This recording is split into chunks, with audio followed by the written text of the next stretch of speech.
तो इस एपिसोड की शुरुआत में हमें दिखाया जाता है कि किन्नन उसे मारकर ये सोच रहा होता है कि ये तुम्हारा सौभाग्य था कि तुम मेरे डिवाइन बैटल स्पिरिट के हाथों मरी हो। और इतना सोचकर वो वहाँ से जाने लगता है। तभी उसका ध्यान कि फेंगजुई के ट्रेजर्स पर पड़ता है और वो उन्हें देखकर बहुत ज़्यादा शौक हो जाता है। और उसके थोड़ी देर बाद हमें दिखाया जाता है कि किन्नन उसे चेक कर रहा होता है और उसके पास से उसे बॉडी टेम्परेचर पिल्स और एक एंशिएंट मैप मिलता है। वो उस एंशिएंट मैप को देखकर सोचता है कि अगर उनके बातचीत से देखा जाए तो उन लोगों को बस एक रूइंड केव मिली थी, लेकिन अगर मुझे अभी कुछ करने के लिए है नहीं तो क्यों ना मैं भी उस केव पे जाकर एक बार देख लूँ। अगर क्या पता मुझे वहाँ पर कोई काम की चीज़ मिल जाए। और ये सोचकर वो वहाँ से जंप लगाता है और कूदते हुए फांदते हुए वो उस जगह पर पहुँच जाता है। किन्नन वहाँ जाता है तो सच में वो केव एकदम रूइंड होती है।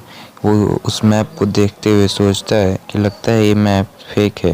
वो वहाँ से मुड़कर जाने लगता है। तभी हवा चलती है और वहाँ पर झाड़ हिलती है और वहाँ पर एक हैंडप्रिंट हमें दिखाया जाता है। किन्नन को भी कुछ महसूस होता है और वो पीछे घूमता है तो उसे भी कुछ अजीब लगता है। वो अपनी स्वॉर्ड को निकालता है और वहाँ के सभी घास को काट देता है। वो वहाँ पर पाम को देख कर समझता है कि कोई मशीन होगी। वो उस पर अपने तलवार मारकर चेक करता है, लेकिन वो कोई मशीन नहीं होती है।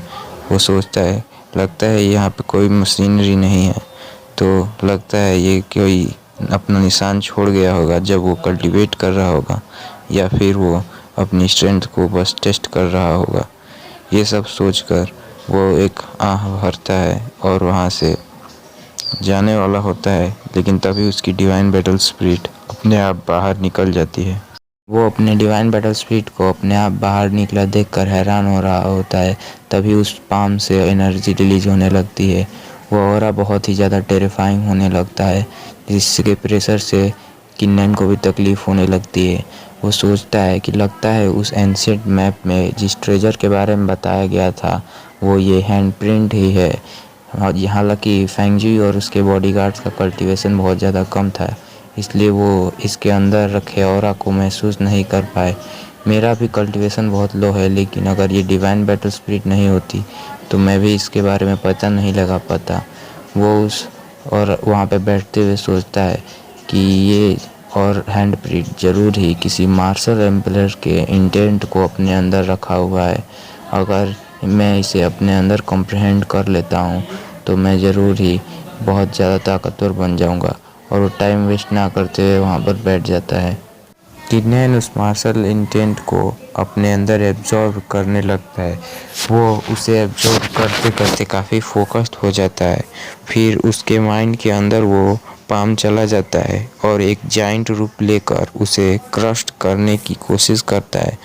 तभी उसके डिवाइन बैटल स्पिरिट अपनी आँखों से एक गोल्डन रे शूट करती है और वो उस जाइंट पाम को डिस्ट्रॉय कर देती है। उसके डिस्ट्रॉय होने के बाद उसकी जो ऑरा होती है, एनर्जी होती है, उसे किन्नन अपने दिमाग में एब्जॉर्ब करने लगता है। वो उसे एब्जॉर्ब करते करते उसके माइंड एक ऐसे स्टेट में चला जाता है जहाँ पर वो ट्रांसफॉर्म हो सकता है। और फिर किन्नन अपनी आँखों को खोलता है और उसके आँखों से भी वही गोल्डन एनर्जी निकलती है जो डिवाइन बैटल स्पिरिट की आँखों से निकलती है। और वो उसे शूट करता है एक पत्थर पर, जिससे उस पत्थर में भी क्रैक्स आ जाते हैं। किन्नन सोचता है कि मार्शल एम्परर का इंटेंट तो बहुत ही ज़्यादा ख़तरनाक है। मैंने बस अभी मुश्किल से इसे समझना शुरू ही किया है, लेकिन इसने मेरी ताकत को इतना ज़्यादा पहुँचा दिया है।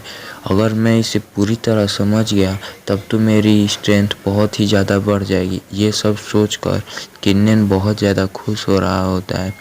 वो सोचता है कि जब मैं अपनी ऐसे समझ रहा मार्शल एम्परर के इंटेंट को समझ रहा था, तब मुझे ऐसा भी लगा कि मेरी जो थंडर के सेबर आर्ट है वो भी ग्रीव हो रही है। लगता है मुझे भी उसे एक बार चेक करना होगा।